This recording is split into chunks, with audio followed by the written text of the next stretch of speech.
great. So again, I just want to thank everyone coming tonight. Again, we have another special guest. Kris Cala is here to join us, and as well as so many amazing people are still piling in here on our video. Again, you can find us at the Creative Real Estate University Facebook group, as well as our YouTube channel. Cindy, did you meet Kriss actually in person at the Rain Live event, or you both were just there and you saw her presentation and said, we got to have her on? How did that work? I don't know if I reached out to you, Kriss, or you reached out to me. I can't remember. No, I don't remember. Kriss, you're on mute. You got yourself muted. Yep, yeah, no worries. I don't remember, but somehow we connected, and Kriss, we had a conversation, and Kriss mentioned what she did, and then we said, well, this would be a great Zoom because everyone needs to know, obviously, how to collaborate with agents, that aren't investors. So that's what we're going to talk about. Yeah, absolutely. I think it's such a great it's a great opportunity to really just speak to the investors, in the community who really have a desire to find quickly the right agent to work with, and vice versa. Because that can be a very time consuming activity, right? I mean, you've probably all dealt with that. And just a quick note, Kriss, looking at the list of attendants, the participants tonight, how many were, I guess to start, how many are also Rain sisters? Can you just give me a one, or in the chat or something, or give me a little hey sister. And then how many got to see Kriss at the Rain Live event recently? Yeah. So some of people know you, Kriss, but maybe not everybody knows who you are. So can you give us a quick rundown as what's your backstory, and how did you get from, probably that kid sitting in the high school going, what am I going to do when I grow up, to now being this wonderful person in this real estate industry? Yeah, thank you so much. I appreciate the opportunity to share with you all. So I'm Kris Cala. I am a mompreneur of 3 children. I have a son who's 25 and in active duty military. I have 2 daughters who live here at home with me, and I am in South Carolina. I saw somebody in here from South Carolina as well, so shout out to my South Carolina people.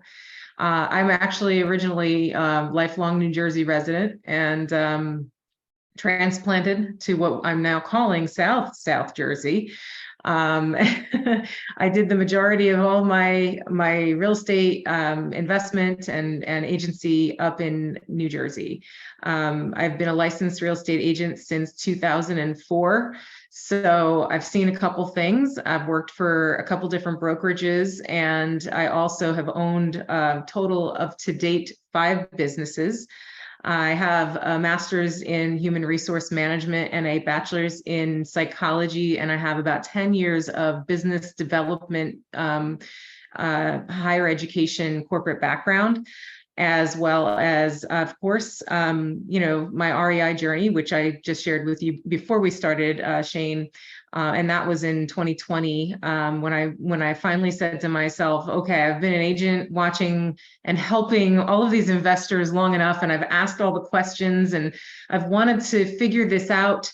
But it is really getting me frustrated because I couldn't, get anybody to tell me how this was working for them.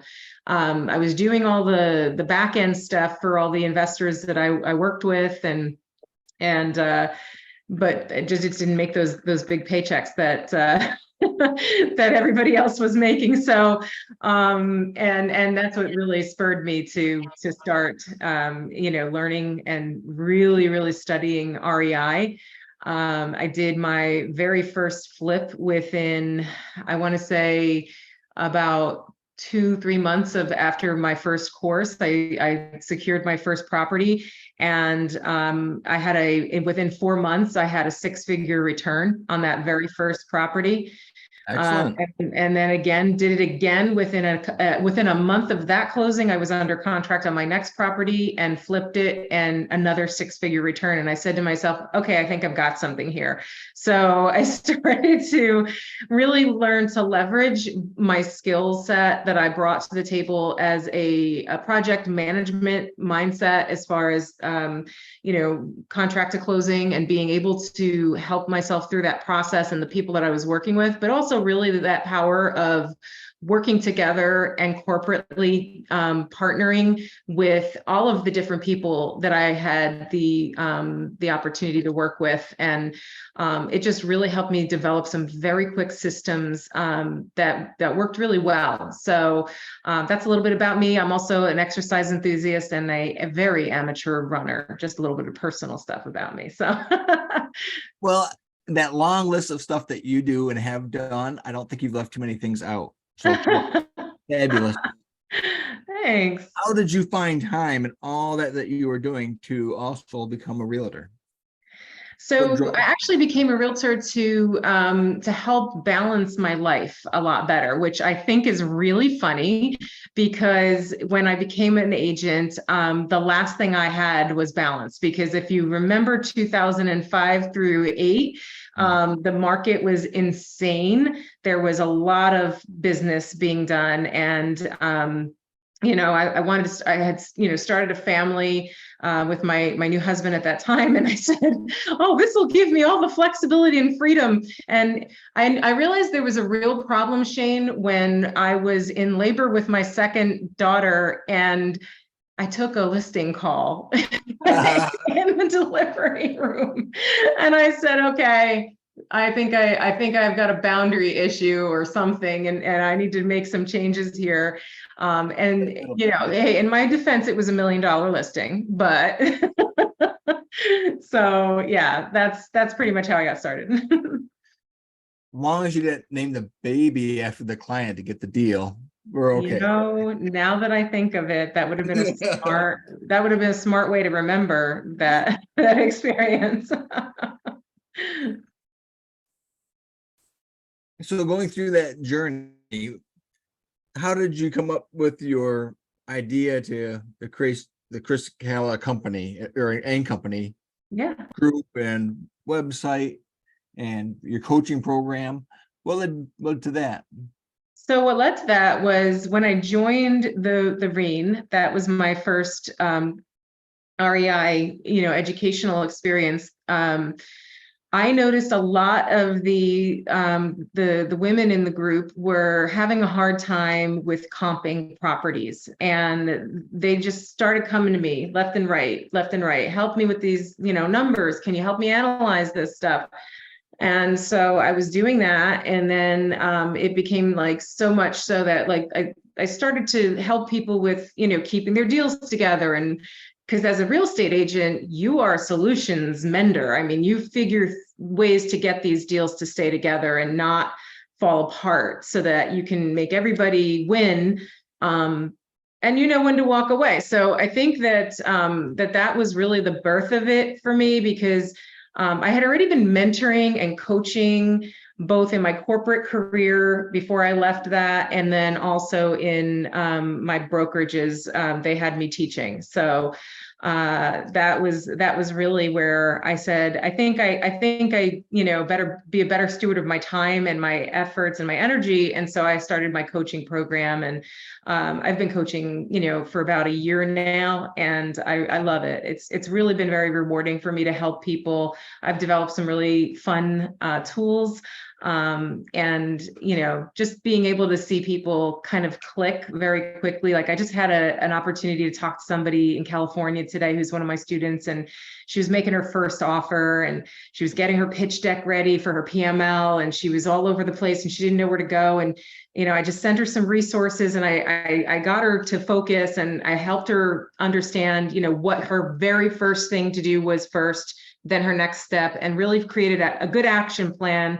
And she called me a couple hours later and was like super excited to tell me that she's under contract. So that was really very, very very beneficial for me to hear from her and just to share, that joy and see, if it works out great, if it, falls apart, but she took action. And that's the thing that a lot of people were getting stuck on when they started out in the industry. So that's what kind of all that, we had a brief conversation before this video started about how Cindy and I got together and created this group. That was one of the things that we were trying to solve, is we saw a lot of people asking questions and studying and looking and investigating, and it's like, ooh, you got to take the next step. You got to put it in action. You got to do the things.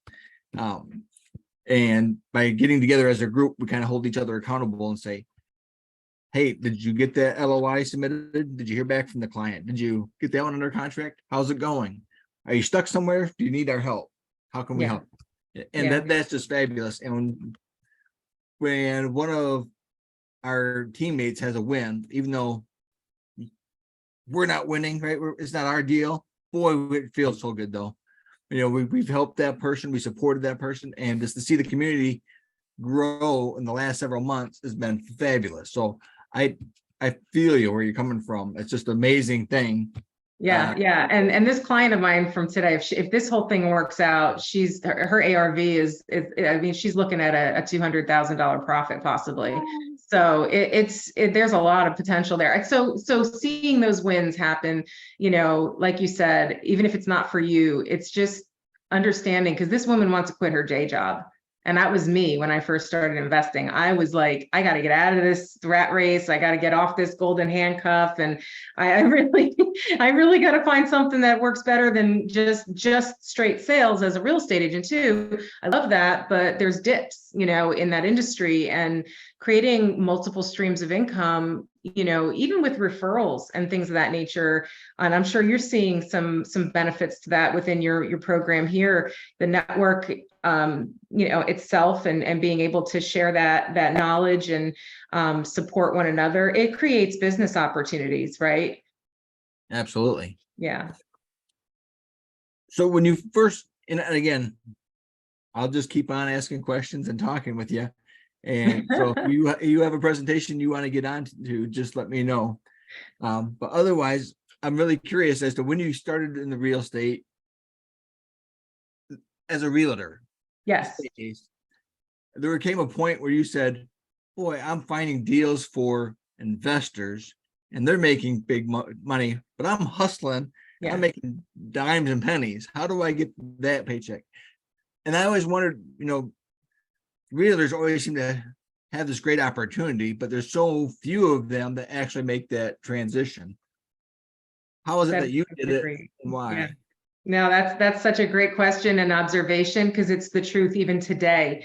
The agents are so poised and positioned for being, an investor, that I feel every agent should explore investing, because it's right there. It's within their wheelhouse, like you said. It's just that they just don't know. I just talked to somebody yesterday on a call who shared with me. She said, Chrissy, and she's like 65, and she's a hustler. She's an amazing woman. She's been a CEO multiple times over. She's run nonprofit organizations, but she started out as a realtor about 30 years ago, she said to me, and she recently rehung her license. And she said, because she's retired now from her corporate career and she's just doing real estate investing, but she also wanted to go back into agency. So it made sense for her. And so she said to me, Christy, like, when I tell you it's exactly the same today as it was 30 years ago, the agents out there, they just don't understand the language, and they don't understand what's right in front of them. And they don't make the connection, and they don't have the education coming from the brokerages.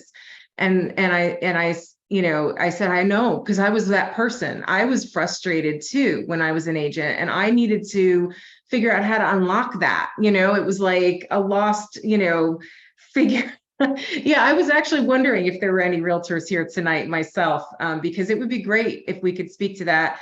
But also talk, about how to, like, even when I was making offers, and think about how much of a better situation you'd have, or a better experience you'd have as an investor if the agent even understood what PML or HML was. They don't know that language, right? So I think that was really a big turning point for me, is when I started, and that's why I started my coaching program. And that's why I've been doing some workshops recently about how to leverage your license, because I know there are realtors out there who want to invest like I did, and they just don't know how. And nobody's really teaching that segment.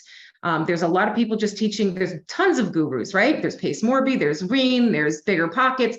They're all teaching investors, but they're not teaching the real estate agent how to bridge the gap, work better with investors and vice versa, and understand how to really partner in that way. So I think I'm kind of seeing that, like, the more I talk about this to people, and the more that I share what I've gone through and what I'm trying to help others do, I've noticed that more people are like, yeah, we really need that.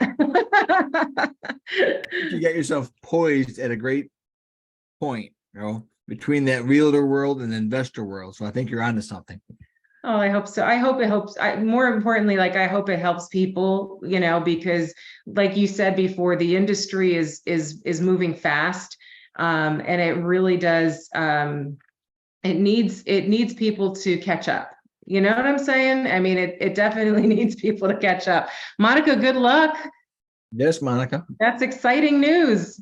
Thank you. I'm very excited. I actually took all of the coursework last summer because I knew I wanted to do this, and resigned from teaching. I've been a teacher for years. And anyway, but then I ran across Reen, and I had heard that it was difficult to do both, and there were some restrictions on what you could and couldn't do.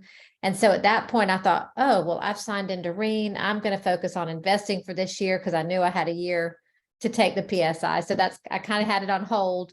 But I'm thrilled to be here tonight and see all the ways I can use that. So. Well, you have to keep informed on your journey there, Monica, and how you do. Say that. I'm sorry, I didn't hear that. You'll have to keep us updated. I will. I'm thrilled that y'all have this group available. Where are you located, Monica? I'm from the Somerville area, which is right outside Charleston. Yeah, But I live in a small town outside of Georgetown. I don't know if you know where Andrews is, very small town. But I'm actually, my youngest two children are getting ready to graduate from high school. And so at that point, I'm going to be moving back to the Somerville, Charleston area. So that's kind of my market right now. So. That's exciting. It's a beautiful area. I love that area. I'm from the Grand Strand area, so I get okay. Yeah. Okay. So are you still there now? I am. Okay. That's where we do all of our shopping right now. Andrews, everyone goes to Myrtle Beach and Coastal Grand Mall. So Oh, I'm a little spoiled to have that so close. And tax-free weekend is coming up, so that's exciting. yeah, you need to take advantage of that. Yes, we take all the savings we can. Right. Thank you. Yeah. Thank Good you. luck with everything. Thanks. I'm sure I'll be calling on you. So, Kriss, is your coaching program then tailored specifically to realtors? It is. I offer a 6-week coaching program specifically for agents who want to learn how to invest and leverage their license. And I do it on I would say, I offer it every like 2 to 3 times a year. So I have the next one's coming up actually on August 14th. So that's the coaching program that I'm currently offering. I do offer some one-on-one slots for students. I don't have any available right now. I have a couple of students graduating in about 2 months. So I'll have some that I'll take in about 2-3 months. But yeah, that's pretty much what I'm doing. Awesome. Do you want to take this opportunity to give us a rundown on what your program is? Sure. I can. So I mean, I had obviously some tips for you all if you wanted me to share those first, and then I can kind of switch to just the basics of the program, or vice versa, whatever you all would like to hear. I know people came to, I don't want to, you know, spend all that time talking about my program, but obviously if anybody's interested in it, you know, Shane just put my website in there, and that is definitely something you can connect with me there or on Facebook as well. But real quick, I'm going to just share my slide deck just so that you all can kind of write down, if you want to jot down some notes on some of the ways that agents and investors can work together to create a lot of win-win situations. And this is actually a lot of what I teach in my coaching program. So you're going to get a lot of the content that I go deeper into. But most importantly, the other thing that I offer in my coaching program is a toolkit that helps investors and agents really have a kit of, it's a Google sheet that has everything from soup to nuts in it. And it has mortgage calculators, it has profit and loss statements, it has construction estimate, repair estimates, you know, HML versus PML analysis to see if your lending is going to be better with one or the other. Just a ton of stuff. So I mean, like, all of that is included in my program, but let me share with you all the tips, the top 10 tips. And then if we have some time and people have questions about the coaching program, I will definitely go into that if you'd like. So do I have access to share? Should have access to share. Okay, great. And I did Awesome. drop your Facebook Thank link you. there as well. Oh, awesome. Yeah. All right. So let me share screen. And you guys tell me if you can see this okay. Yes. Okay, so, all right. The first tip, please be ethical with one another. There are a lot of people out there who are not as transparent as you should be. And there's reasons for that, because we don't want to always give our, you know, hand out right away and show our hand. But as an agent, obviously, you're governed by law, that you have a license, that you have to, you know, have those standards with honesty with the investors. But as an investor, what you can bring to the table when you're working with those agents is really transparency about what it is that you're trying to accomplish here. Not only just with the one property that you're you know, reaching out for them at, to talk to them about, but also maybe your goals as an investor. First things first, though, like when you're looking to work with an agent, there's some quick due diligence things that you can do to find the best agent who you know can handle, you know, what your workload is going to be, and who is a good fit for you. So I always tell investors, do your due diligence, call some of the top teams in the market that you're looking in, and really talk to not the team leader, but one of their top producing agents on that team, because the team leader is not going to want to work with the investors the same way that the team members are going to. They're hungry. The team leader is more like, hey, just hand me the listings, okay? So they are going to refer you anyway to their team, you know, producers, who are the ones that are out there trying to really hustle and make the sales. So you also want to find somebody who has closed some properties. You obviously don't want to work with somebody who's brandy new, but you don't also want to work with somebody who's been around too long. I'm just going to be honest with you. There's a lot of people out there who think they know way more than they do, and to be honest, they're going to be closed-minded a lot of times to the investor mindset and language, unless they're investors themselves, of course. So those are some just quick little, you know, caveats to the way that you're going to work with your agents and finding them and vetting them.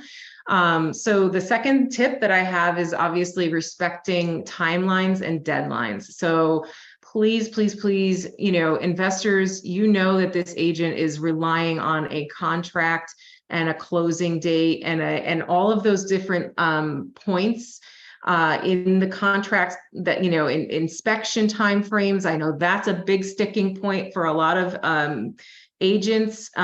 For investors, you guys have to move very quickly in that area. So communication with the agent about that is really key. I know I had an agent that I was working with who didn't understand the fact that I needed to get in like right away. And I needed to bring my contractor, and like, she was like, but we just hit the market. And, and I was like, you don't understand. I have to make an offer on this like today. So, because that's the timeline, right? You know how fast things are going to jump off the market, especially if things are really heavy and you're in the area that you're looking at. So in the agents section, obviously I tell the agents that I'm working with to respond very promptly to the investors' inquiries and really provide those timely updates to them, because that matters a lot, especially when you're relying on funding from say if you're dealing with an HML and you've got,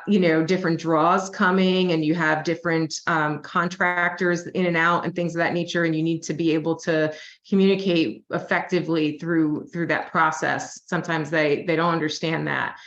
A lot of agents don't understand the peaks and valleys that are associated with investors' lives, and they get confused and frustrated. So I tell a lot of investors, explain them to them, educate them, tell them, say, listen, I've got a flip going on right now. I've got 3 flips going on right now, or I've got, a multifamily that I'm working on, and I've got all these different things. You might not hear from me for a little while. It doesn't mean that I'm not interested, and that not to, don't stop sending me properties, but you just might not as frequently hear from me. So but when those hot streaks come and there's a lot of opportunity and that investor is ready to work with that agent better be ready to handle it and have some systems in place to help funnel the needs of the investor so that there's a good response time. So and if anybody has any questions as I'm going through this, please let me know. That works both ways, right? You're building that bridge both ways. You build that really good rapport with that agent, they'll see you then as a tool in their toolbox, right? So when they come across the house that they know is not going to sell in its as is condition, and it needs a lot of help, who are they going to call? They're going to call Kriss. That's they right. know that she'll take care of it, right? And what's interesting is when I became an investor and I started communicating that to my circle of influence, even in the industry, I had loan officers and other realtors all of a sudden that never would have ever given me leads, that were coming out of the woodwork for me as potential investment properties. But not only that, they wanted me to find them their on-market deals, because think about it, they don't look off-market. So here I am as an agent, all of a sudden having an influx of new lead sources for my business because they know I'm an investor and these people want to find investment properties. Heck, I made my very first ROI on having invested in the REIN community by referring a REIN sister to an agent that was part of my brokerage in another state. And it was on a multi-million-dollar deal. And I made that money in a referral. It was a 25% referral on the commission for that property. So Wow. It paid for my entire mentorship program that I invested in. So it was like immediate win-win. Once you start like utilizing that network that you have and communicating what you're doing and connecting the other investors to the people they need in the places they need, so many opportunities for income streams. So you're very right about that, Shane. So the third thing I just want to share with you all is obviously communication is key. I cannot tell you how the generational disconnect with communication can be super frustrating. You've got, baby boomers, Gen Xers, you've got millennials, you've got, Gen Zers, you've got all these people talking in different languages. So the best thing I can tell you is the minute you make contact with somebody in the field, in the industry, depending on what, what their background and is, their age and everything else that's weighed in on that, the best question you can ask them is, hey, what's the best way for me to communicate with you? Do you respond best to text messages? Do you like phone calls better? Do you find it better to email you? Do you like me to Snapchat you? Am I supposed to TikTok with you? I have no idea, like, what is it that we want to do? But it's going to be something, right? So we'll find that happy medium that works for both. And you got to let them know what works best for you too, because if you're busy and you're working a full-time job, plus investing, plus you've got multiple projects going on, they're not always going to be able to get you, but they know that you need this information, right, Shane? You probably need that information, but you don't have time to always respond. So what's a good way of letting them know, like quick emoji or something like that? So keeping that communication line is really important, and really, building that trust between the two of you so that you can know that you can rely on this person. So it's going to set you apart. It really is. The other thing I love to share with people is joint venturing and not being afraid to consider joint venturing with an agent, depending on their level of expertise and their own network.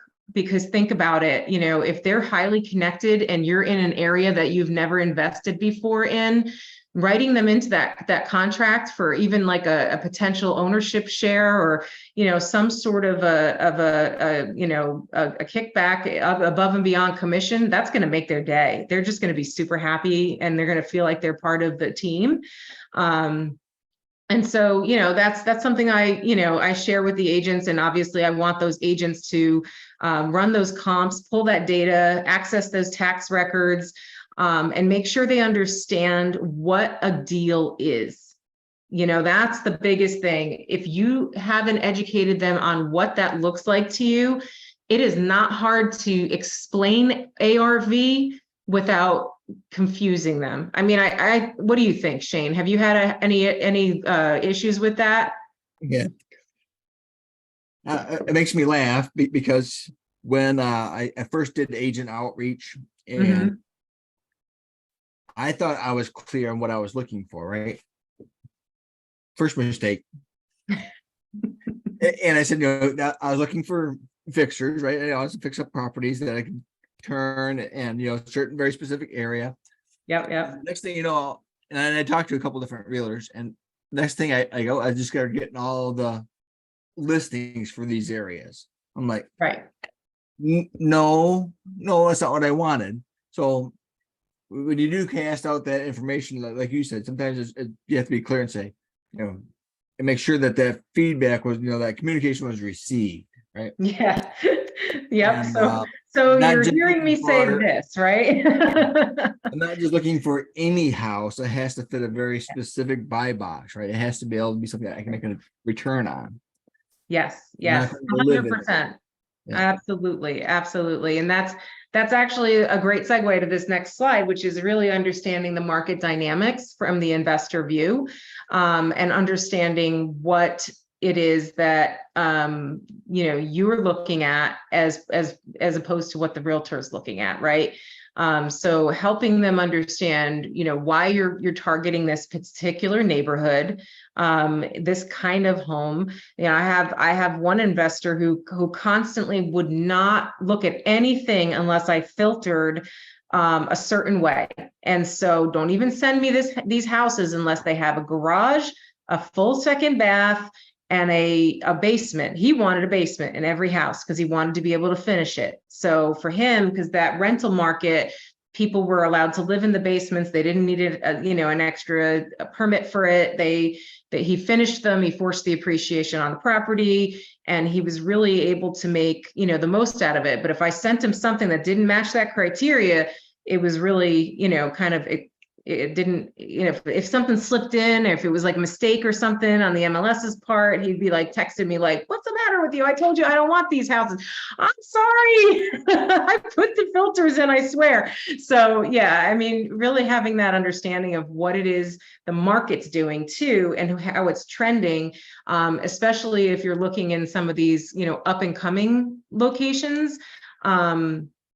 you have your target locations for a reason. And I know that like they're thinking in their mind, oh, let's go to the great school district and let's go to this or that, but they don't understand the research and all of the different data that you have that's showing the trends about where the next good place to invest is going to be and why it's important for you to invest there now before it hits. So communicating that to your agent can be really, really eye-opening for them so that they can understand why you're looking. Because some of them, they just don't get it.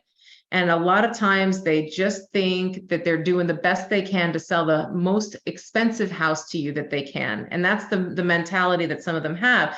A lot of them walk into a listing appointment and will never, ever, ever understand that that was never supposed to be a listing appointment.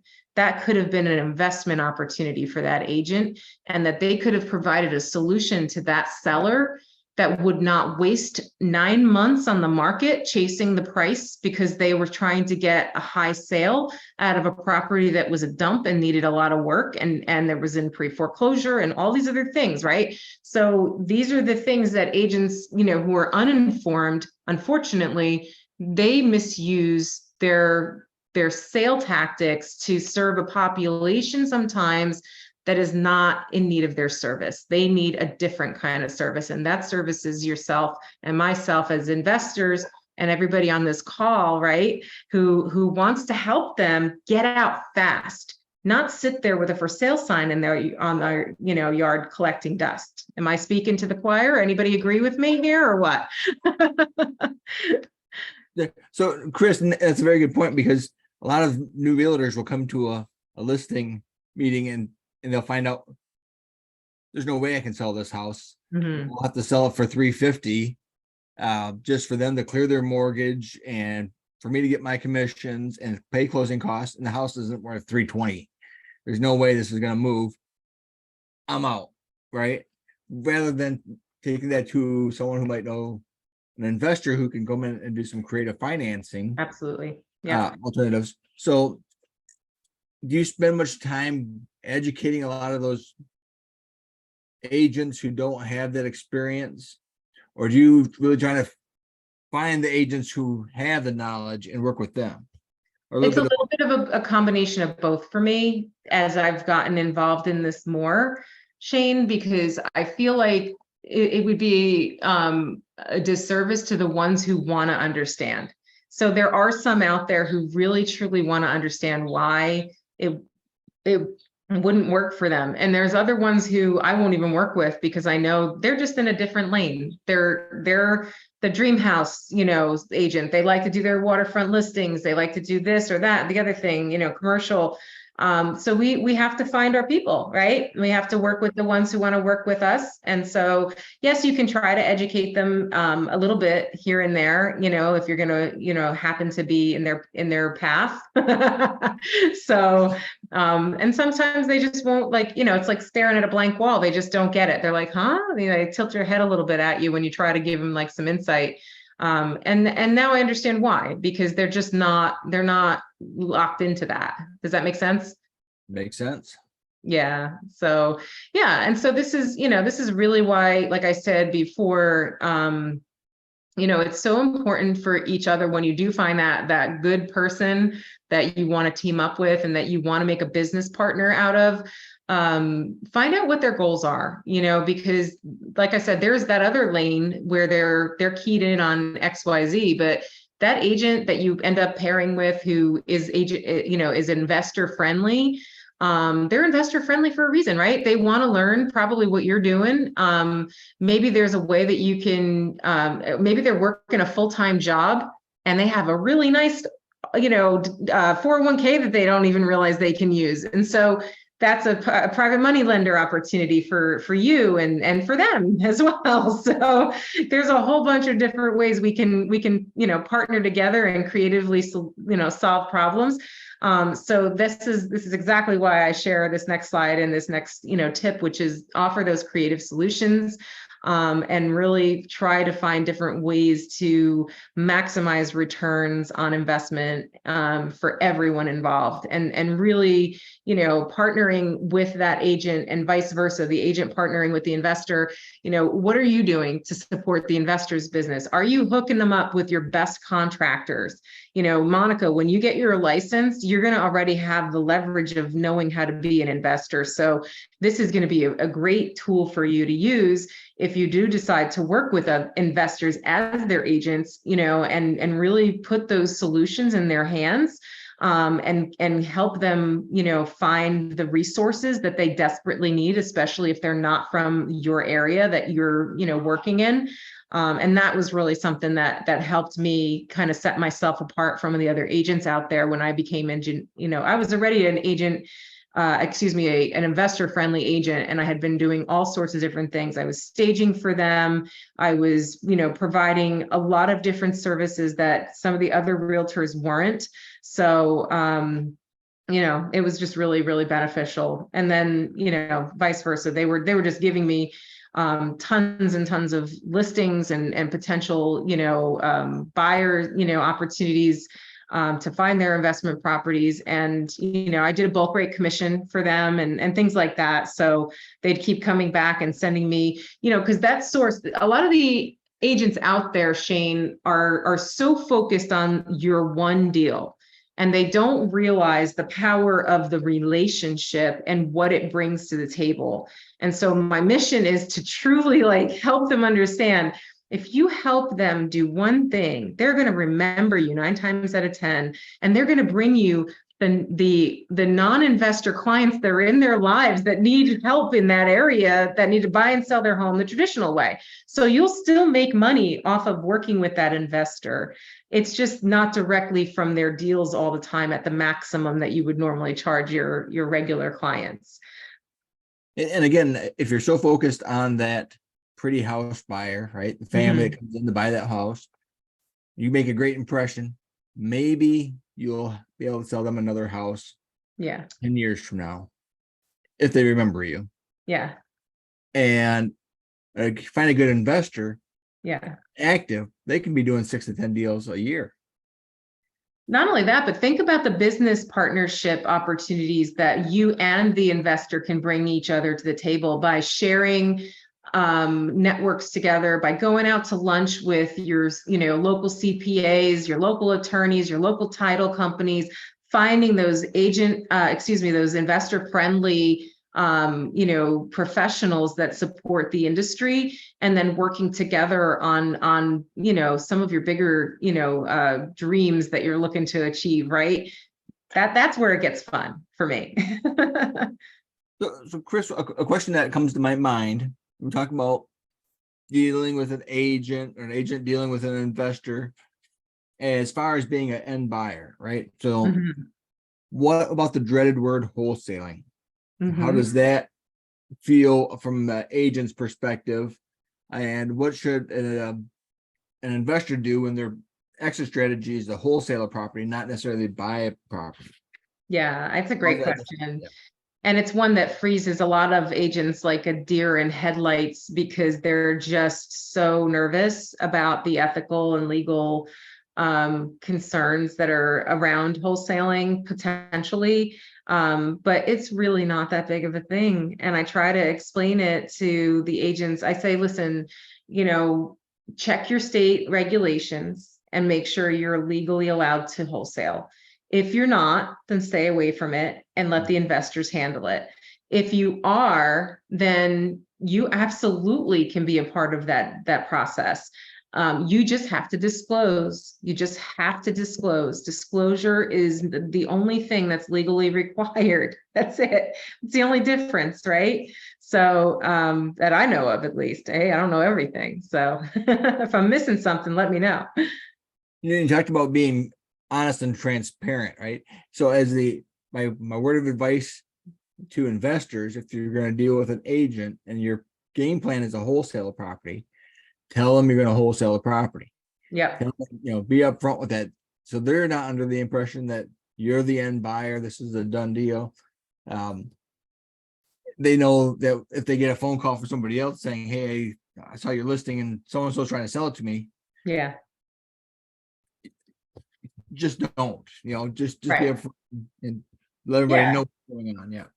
yeah, you have to prepare them. Like you said, the transparency is key and helping them be informed and understand what your goal is.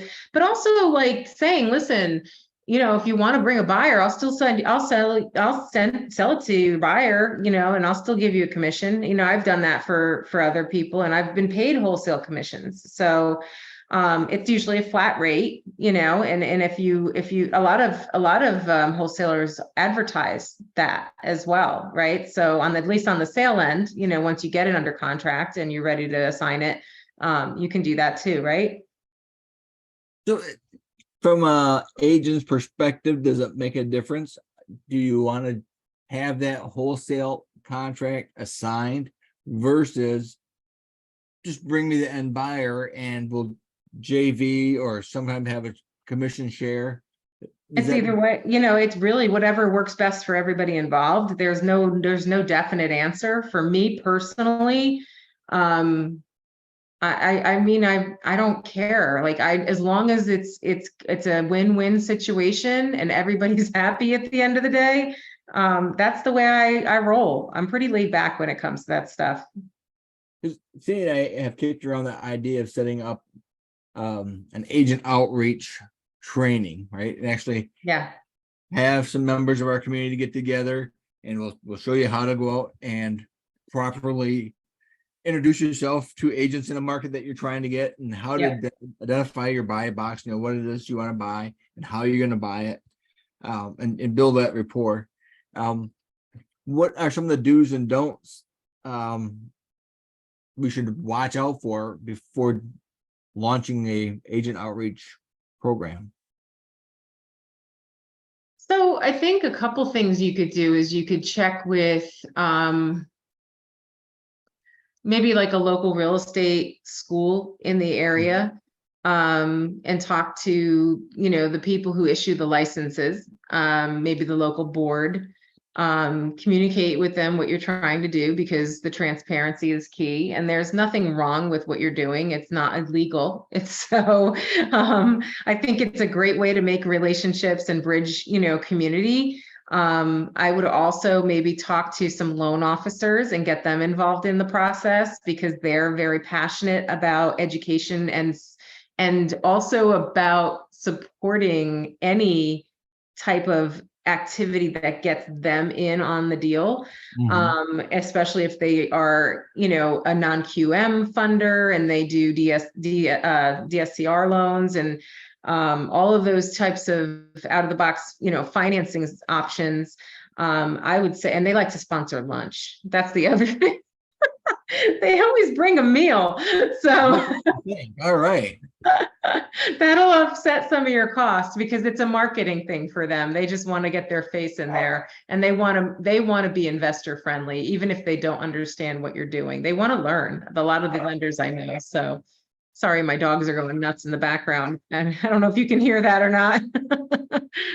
They sound cute. They sound small. Yeah, there's one little one and she's the loudest one of all of them. The two big ones, they don't say much. So hang on one second. Let me just ask my daughters if they're out there to calm them down. Be a good chance for me to ask everybody else. Anybody have a question at this point for Kriss? Yeah, let's see if I can flip over. I can see everybody if anyone wants to raise a hand or just unmute.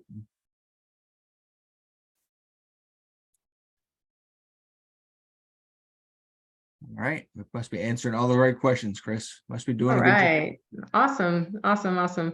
So this is really, this is kind of leading up to what you and I were just chatting about, Shane, is, the negotiation process and understanding the value that's being brought to the table for the agent, for the investor to look at that agent and understand that they are working, and they do have a family to feed 9 times out of 10. And so, kind of be careful with the time and because I've had investors overstep with me, especially when they were doing off-market deals and weren't involving me at all in anything. And so they would just constantly ask me to run them comps, asking me for a lot of different things that just really never ended up giving me any value. So, and it doesn't always have to be value in the monetary form, you know. Had somebody said to me, okay, I'm going to ask you to, you know, bust your butt and do some research for me.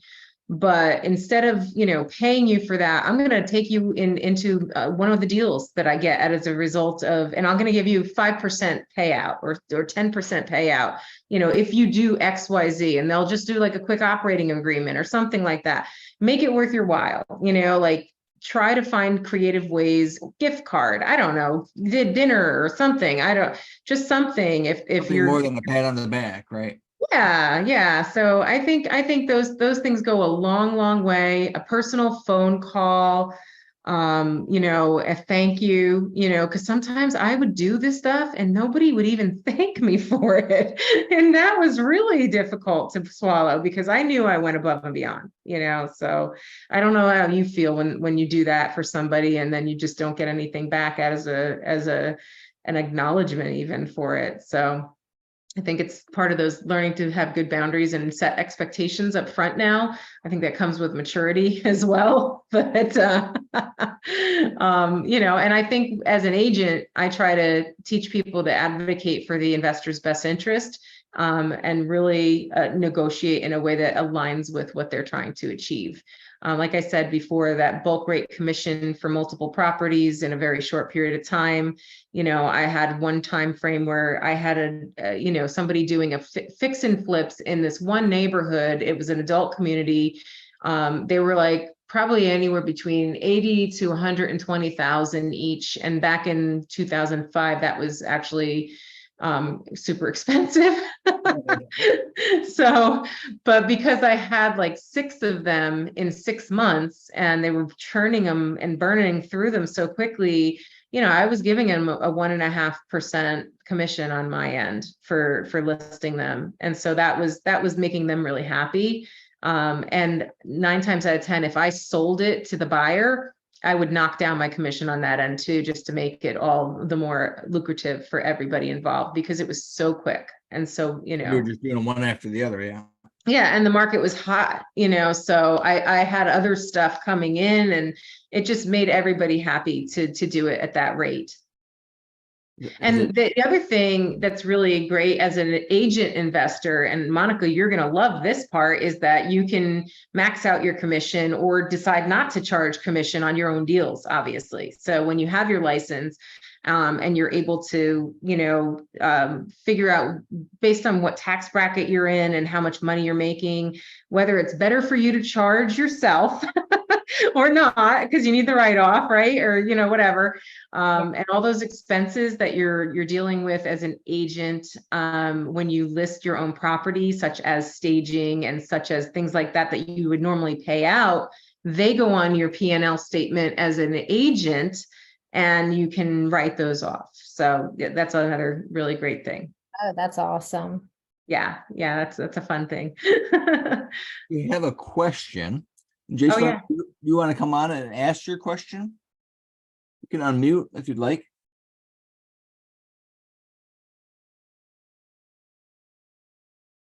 Well, maybe she can't. So her question says, hi, is it illegal to offer a seller to list their house if they denied your cash offer as an investor? No, it's not illegal. They can list their house no matter what they want to do. They don't, no offer has to be accepted, even if it's cash. They have to reject it in writing. That's legal in most MLSs and in most states, I think. So if there's an offer that's, you know, on the table and they don't acknowledge it, they have to acknowledge it. So I hope that answers your question. So not the, I'm sorry, go ahead, please. no, go ahead, please. I've always heard kind of like what we were just talking about, that agents can, I don't know if I wouldn't use the word should, but can migrate and become investors, right? And they can kind of double dip that way, right? They can be an agent and an investor. Mhm. But I've always kind of heard that if you're a real estate investor, it's not necessarily beneficial to become an agent. Do you agree or disagree with that?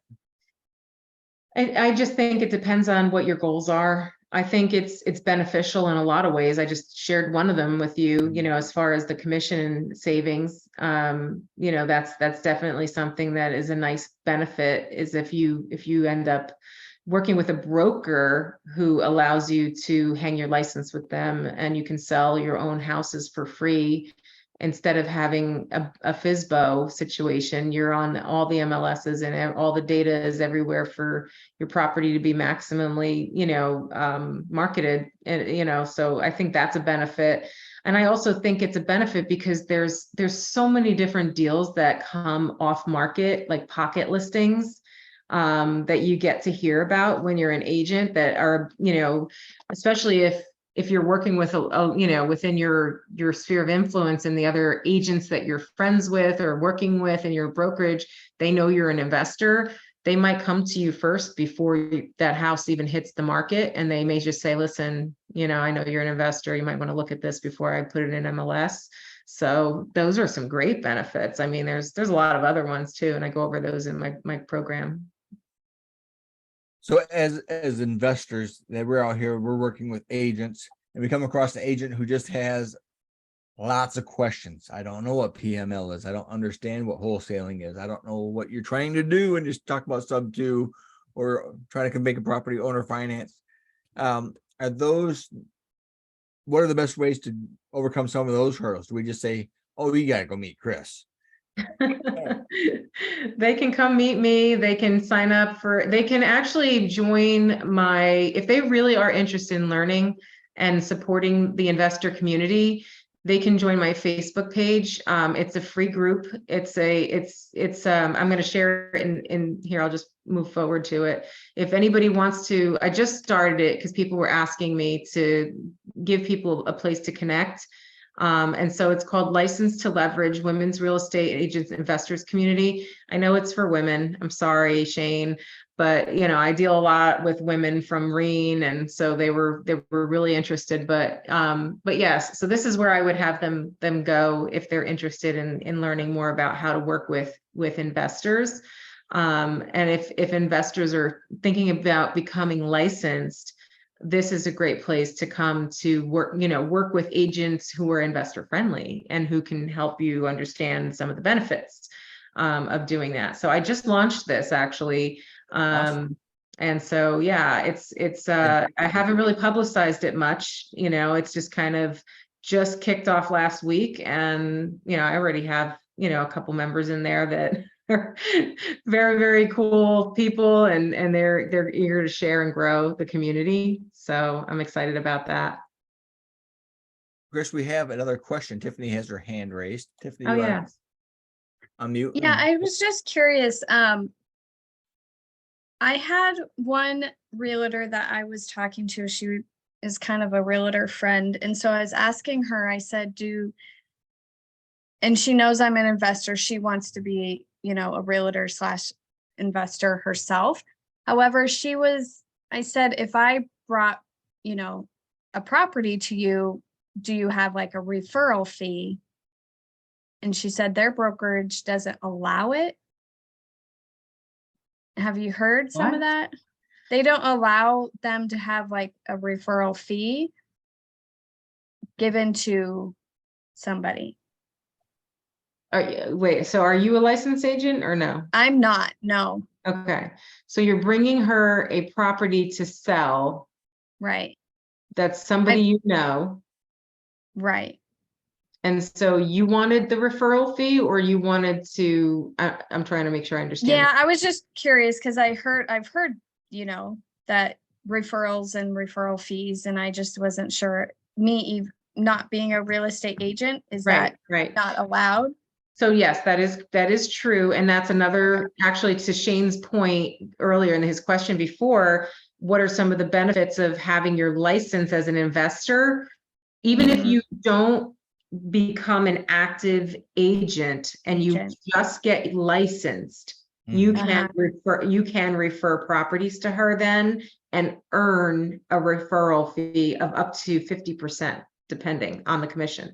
So if it's a done deal and you know all they have to do is sign the contract, they want to buy the property, you know, say, hey, I have a phenomenal win-win situation for you. You know, throw me a 30%, 40%, 50% referral, and this client's yours. Otherwise, move on to the next agent. You know, if it's a, I just know somebody who's looking kind of thing, then 25% referral fee all day long. Okay, like, so those are some real benefits that you can take advantage of if you just get licensed and then hang your license as a referral agent. Okay, thank you. You're very welcome. Hi, Chris.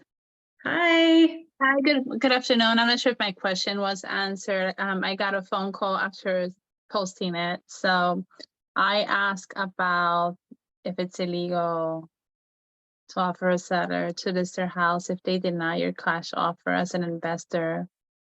Yeah, I did answer that, and no, it's not illegal. So a I was seller, told by a realtor a few days ago that it's illegal, that I cannot be switching hats.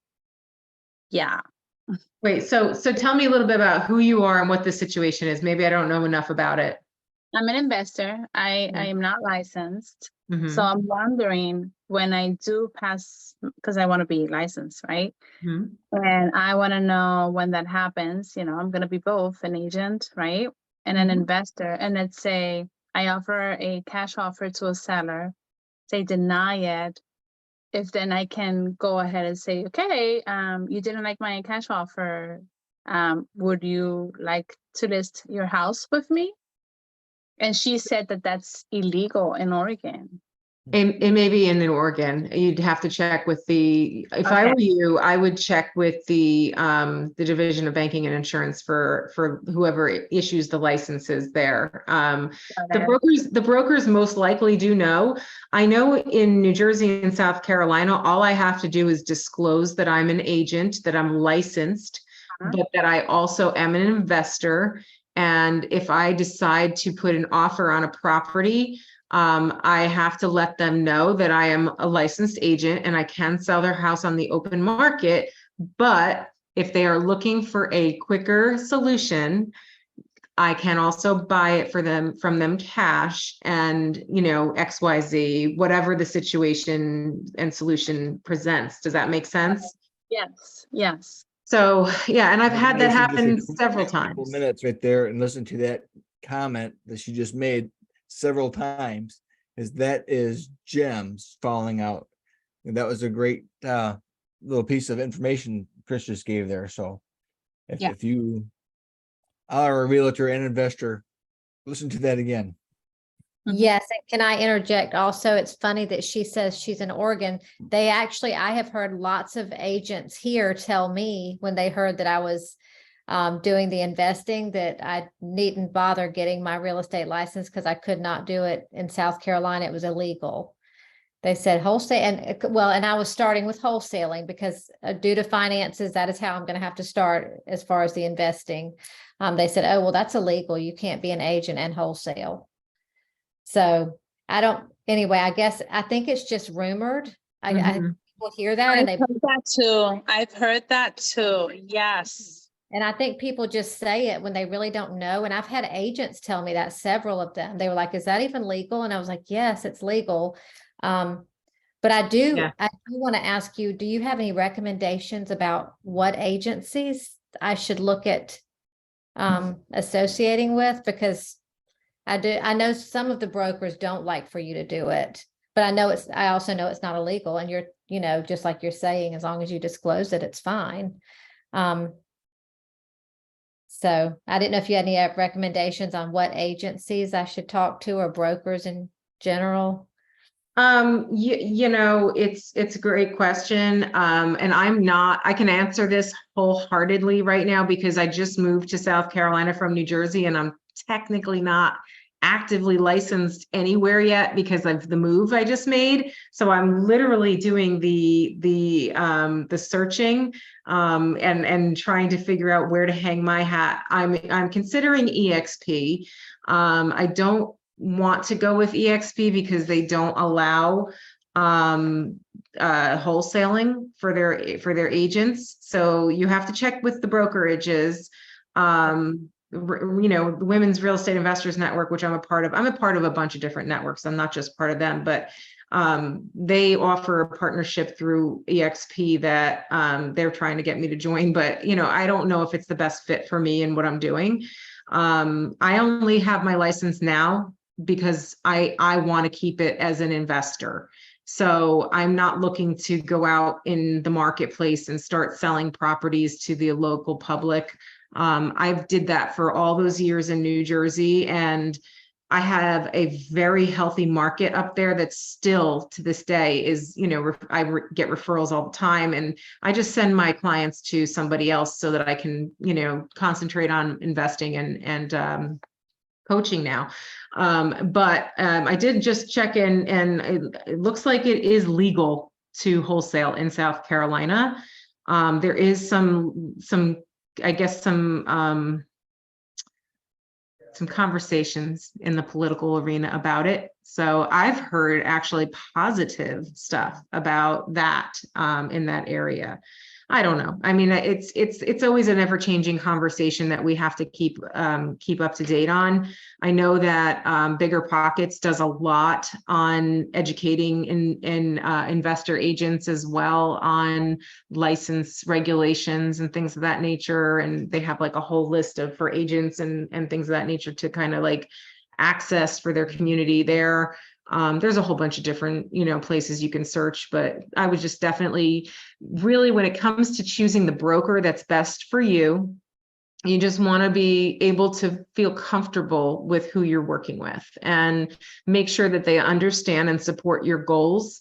And if they don't, just move on to the next one. They're not your boss. They are just somebody that you are an independent contractor for. And, you know, yes, they have a fiduciary and legal responsibility over you because they're the one whose brokerage license is responsible for you, but they don't run your business. Okay. And a lot of people get confused about that when they're trying to choose a brokerage. So that's the best piece of advice that I can say. Like when I was in New Jersey, the most recent brokerage I belonged to was a little boutique-y kind of place that I had a phenomenal relationship with the broker. She was a dear friend.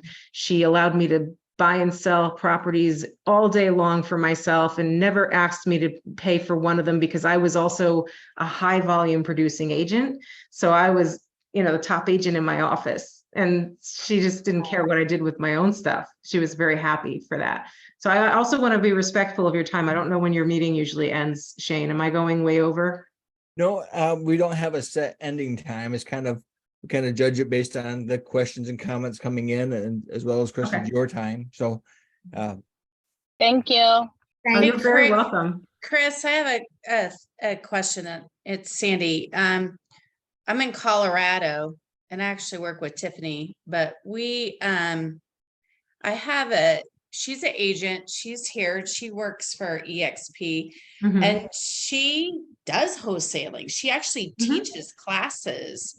So are you saying that you couldn't do that with them? Because that's her deal, and she does that here in Colorado. Is it just your state that you can't do it in? Or because that's who she works for, and she would do like weekly classes with us on Tuesday nights and then just help us with wholesaling, help us get through it and I love it. different things like that. But she does work for them. Yeah, that's I haven't fine. done Well, it. I haven't done a they wholesale deal. let me just say this.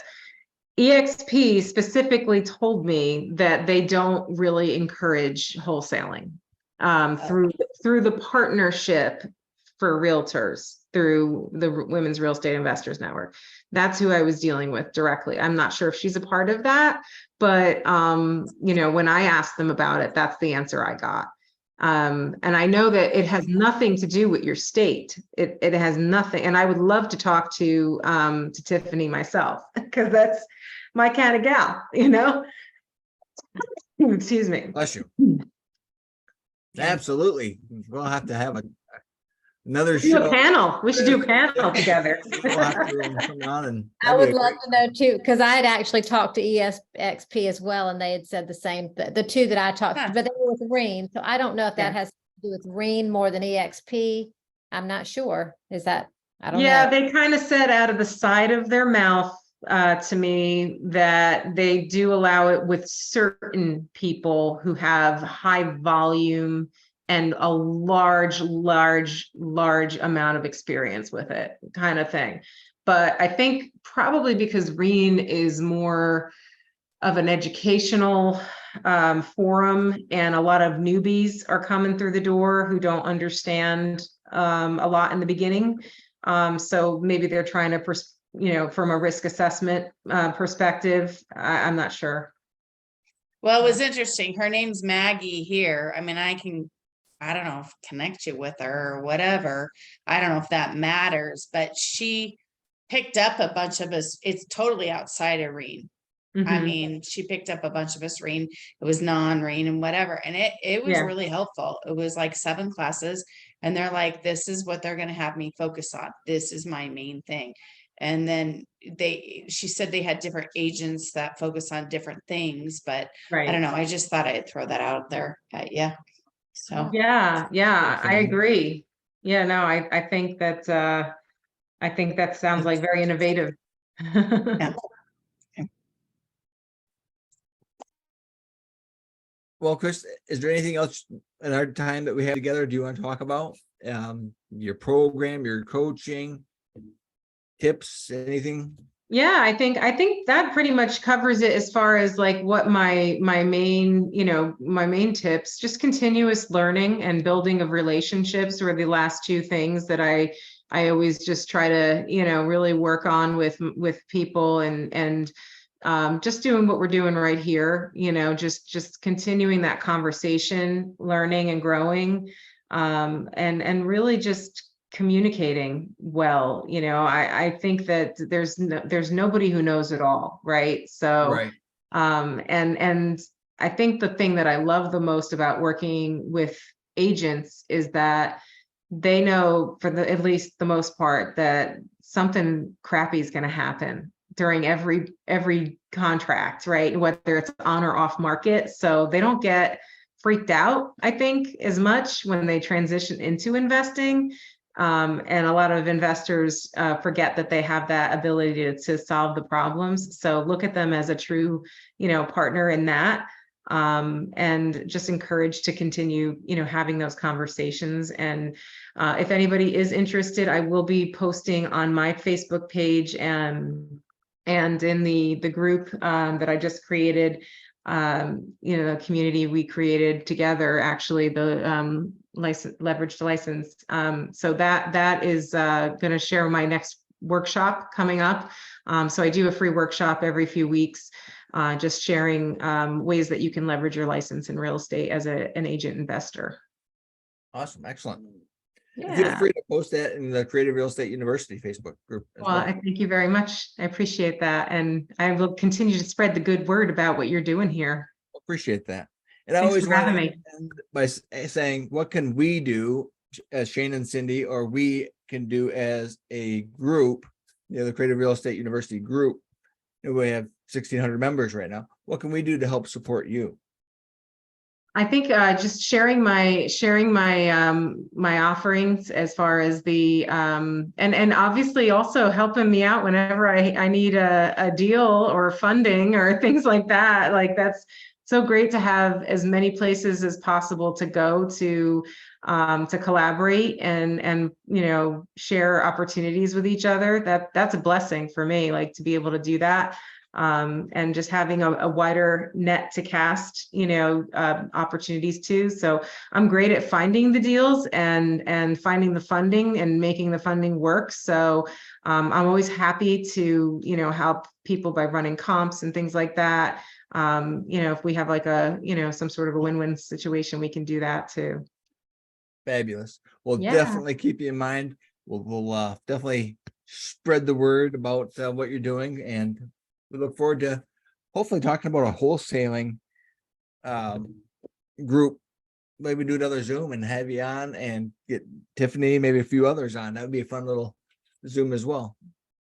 Great. Yeah, I have a couple other agent investors who might want to join that conversation. I could happily bring to the table, or right. even just investors who wholesale a lot. That sounds like a good follow. Maybe someday we'll work on that. So Absolutely. It was a pleasure meeting you all. Yeah, very thanks, Chris.